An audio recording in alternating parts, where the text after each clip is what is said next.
The psychology of money, पूरी किताब की हिंदी समरी।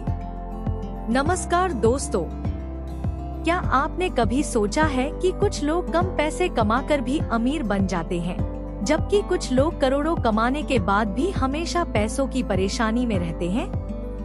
ऐसा क्यों होता है? क्या अमीर बनने के लिए सिर्फ अच्छी नौकरी, बड़ा बिजनेस या ऊंची सैलरी ही काफी है, या फिर इसके पीछे कोई और राज छिपा है? आज की इस वीडियो में हम समझेंगे दुनिया की सबसे लोकप्रिय फाइनेंस किताब द साइकोलॉजी ऑफ मनी की पूरी कहानी, जिसे लिखा है मॉर्गन हाउसल ने।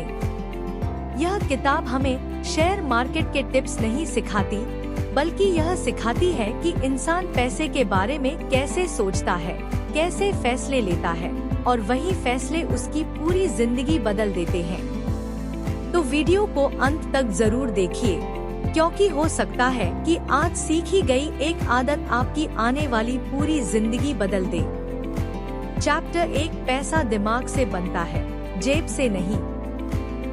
दो दोस्तों की कहानी से शुरुआत करते हैं। राहुल और अमित दोनों की सैलरी 80,000 रुपए प्रति महीने है। राहुल हर महीने 20,000 रुपए बचाता है और बाकी जरूरत के हिसाब से खर्च करता है। दूसरी तरफ अमित हर महीने नया मोबाइल, महंगे कपड़े और ईएमआई पर कार खरीदता रहता है। 5 साल बाद दोनों की सैलरी लगभग बराबर है, लेकिन राहुल के पास लाखों की बचत और निवेश है। अमित के पास सिर्फ ईएमआई और कर्ज। सवाल यह है कि दोनों की कमाई तो बराबर थी, फिर फर्क कहाँ आया? फर्क आया उनके व्यवहार में। यही इस किताब का सबसे बड़ा संदेश है।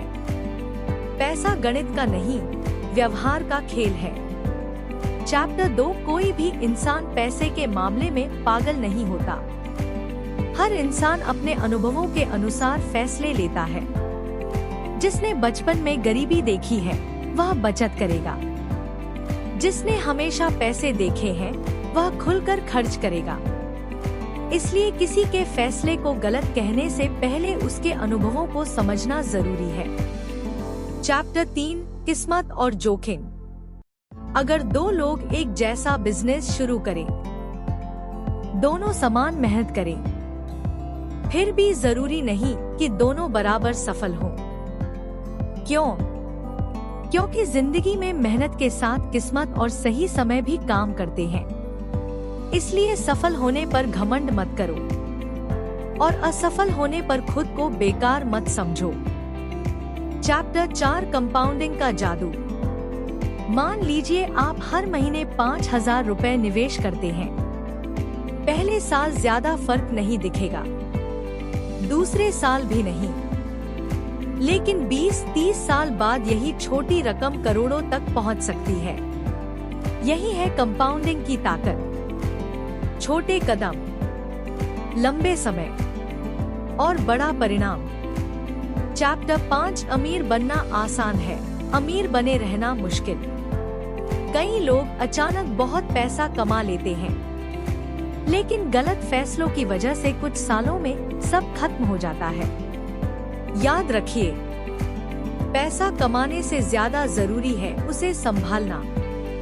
चैप्टर 6, असली अमीरी क्या है? क्या बड़ी कार? क्या बड़ा घर? क्या महंगे कपड़े? नहीं, असली अमीरी है जब आपको सिर्फ पैसे के लिए नापसंद काम न करना पड़े, जब आपके पास अपने परिवार के लिए समय हो, जब आपके पास अपने फैसले खुद लेने की आजादी हो। यही फाइनेंशियल फ्रीडम है। चैप्टर 7, दिखावा मत करो। लोग अक्सर महंगी चीजें इसलिए खरीदते हैं ताकि दूसरे उन्हें अमीर समझें। लेकिन सच यह है कि लोग आपकी कार को देखकर खुद के बारे में सोचते हैं, आपके बारे में नहीं। इसलिए दिखावे पर नहीं, बचत और निवेश पर ध्यान दीजिए। चैप्टर 8, असली दौलत दिखाई नहीं देती। Bank balance, mutual funds, stocks, emergency fund, ये सब बाहर से दिखाई नहीं देते, लेकिन यही आपकी असली संपत्ति होती है।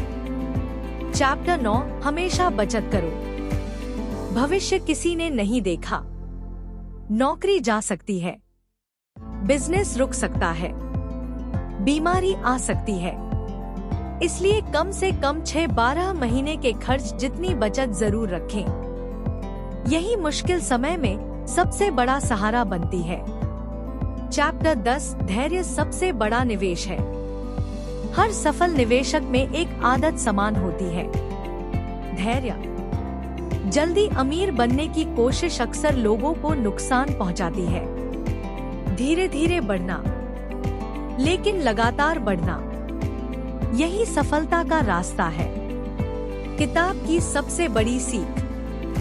अगर आप सच में अमीर बनना चाहते हैं, तो सिर्फ ज्यादा कमाने की कोशिश मत कीजिए।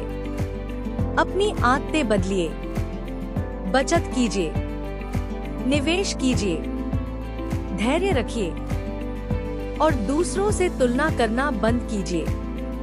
यही छोटी आदतें आने वाले वर्षों में आपकी आर्थिक जिंदगी पूरी तरह बदल सकती हैं। दोस्तों, अगर आपको इस किताब की सीख पसंद आई हो, तो इस वीडियो को लाइक करें, अपने दोस्तों और परिवार के साथ शेयर करें और चैनल को सब्सक्राइब करना बिल्कुल न भूलें।